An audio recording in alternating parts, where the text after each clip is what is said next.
provide us with a. On Friday, leaders in the Pacific, including Australia and New Zealand, participated in a virtual conference. The event also coincided with PIF celebrating 50 years of its existence.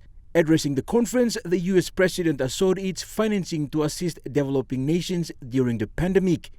We're also buying and donating 500 million Pfizer doses for distribution through COVAX starting this month. We're not attaching any strings or conditions to these doses.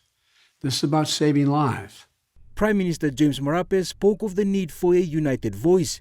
He says though nations vary from issues of geopolitics and other factors, developing nations face similar issues like climate change and other development agendas.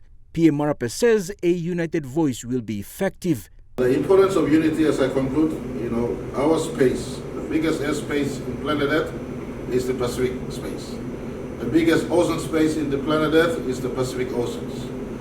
And togetherness is important.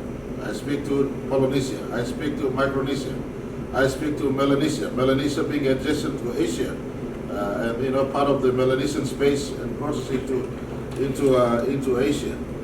We speak togetherness. Our voice can be heard in a big way on the global stage. Fiji is now the chair of the PIF. With the aim of creating a better Pacific, nations believe working together by enforcing the Blue Pacific is the way forward.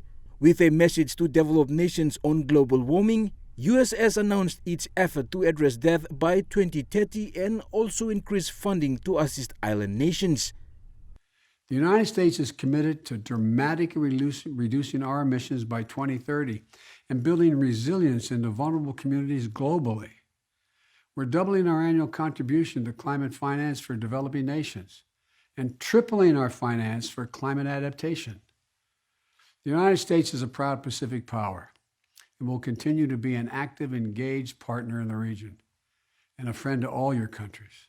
Jagla Jr., National EMTV News.